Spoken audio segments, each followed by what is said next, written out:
What I'd like to do here is propose that hierarchical is dead, and that if we look at the the quadrants for problems, we have common, complicated, complex, and chaotic.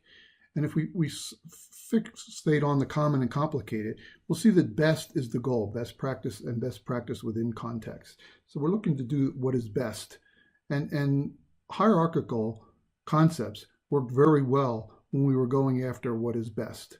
A challenge that brings is that anytime we come up with a concept that is so powerful as that, it tends to kind of take over all of our concepts. It takes over everything we do. So our artifacts are all imprisoned and are fortified by the tapestry. Like so, education, architecture, fairy tales, paintings, political propaganda, all of those things are imprisoned by our basic concept that everything should be hierarchical. Because along with hierarchy comes authoritarianism, and even the whole idea of best, because best becomes the actual enemy of good. And if you're looking at complex and chaotic problems, you're really looking at going after the good. If you look at complex, it's what matters. Is it humane? Is it sustainable?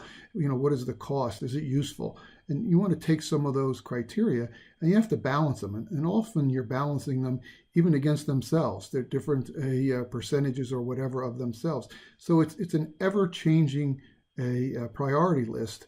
And so there is no best as far as dealing with complex the solutions to complex problems. Now, if you're looking at chaotic problems, you're looking at what works. And what we find ourselves doing, we find ourselves constantly, okay, did it work? A little bit better. And oh, I think I got it a little bit better. And we keep thinking that we're actually working towards a final solution there, when in reality, we don't even know on a chaotic problem. We may be actually on the upside down as far as the spiral is concerned.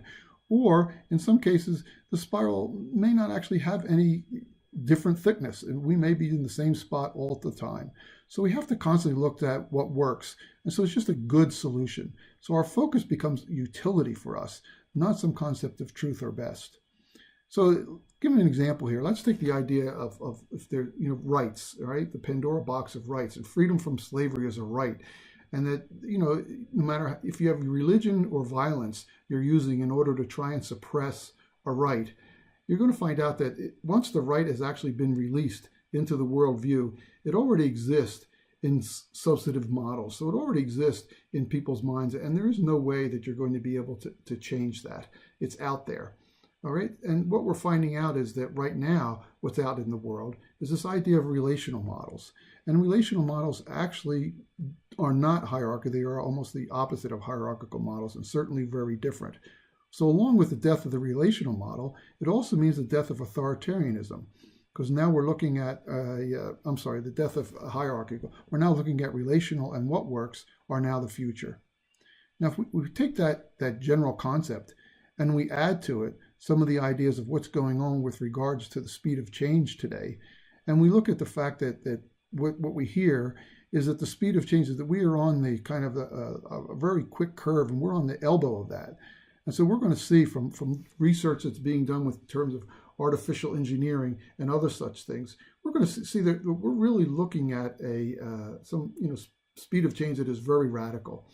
Now you add that to the idea of the death of liberalism, which is something that we see that it has serious effect upon our political, our social, and our economic systems and our economic institutions.